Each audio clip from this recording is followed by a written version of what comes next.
Όταν ο εγκέφαλός σας παράγει ενδορφίνες, που είναι οποιούχα, τα τάφ λεμφοκύτταρά σας, που είναι η ράμπο στο σώμα σας, στο νοσοποιητικό σας σύστημα, έχουν υποδοχή σε ενδορφίνων. Τι σημαίνει αυτό?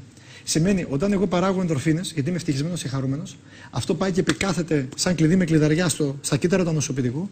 Το ανοσοποιητικό σύστημα βγαίνει έξω και σκοτώνει μικρόβια, ιούς, καρκινικά κύτταρα και τα πάντα. Σταματάει τη γύρανση, σταματάει τις φλεγμονές. Αυτά τα κάνει το ανοσοποιητικό σύστημα. Με έναν υπέροχο προγραμματισμό που εσείς δεν ξέρετε τίποτα. Απλά πρέπει να είστε χαρούμενος και ευτυχισμένος. Έρευνα στην νευροεπιστήμες έδειξε από το Στάνφορντ ότι 15 λεπτά παρακολούθησης απλά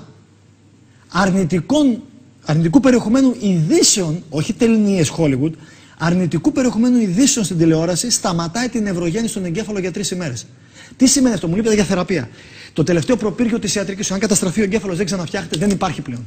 Έχω γράψει βιβλίο γι' αυτό. Έχω γράψει βιβλίο το οποίο μέσα από τη σύγχρονη νευροεπιστήμη και νευρολογία δείχνουμε ότι ο εγκέφαλος μπορεί να αναπλαστεί. Αναπλάθεται ο εγκέφαλος ό,τι ζημιά και να γίνει. Το προπύργιο έχει πέσει. Είναι χάρτινος γίγαντας. Όταν εγώ απλά παρακολουθώ στην τηλεόραση οποιονδήποτε δημοσιογράφο και για 15 λεπτά, όχι παραπάνω, με πυροδοτεί με αρνητικού περιεχομένου ειδήσεις και να θέλει ο εγκέφαλος μου ακόμα και να ζω σωστά, να μην κάνω βλαπτικούς τοξικούς. Τη ζημιά την έχω πάθει. Ναι, για 3 μέρες τουλάχιστον δεν μπορεί να γίνει νευρογέννηση. Και όταν αυτό το κάνω ξανά και ξανά, από το πρωί μέχρι το βράδυ, και μετά καπνίζω, πίνω, κάνω, φτιάχνω. Εκρηκτικό κοκτέιλ.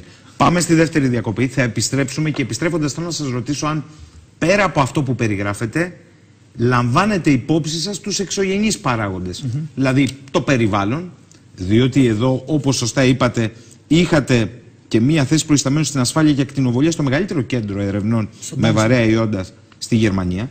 Θέλω να σας ρωτήσω λοιπόν αν οι εξωγενείς παράγοντες, η κλιματική αλλαγή, η επιβάρυνση του περιβάλλοντος, οι σύγχρονες τεχνολογίες, η μόλυνση, είναι ένας στάθμιτος παράγοντας σε ό,τι συζητάμε. 5% όχι παραπάνω. 5%. Κρατήστε το παρακαλώ. Πάμε στη δεύτερη.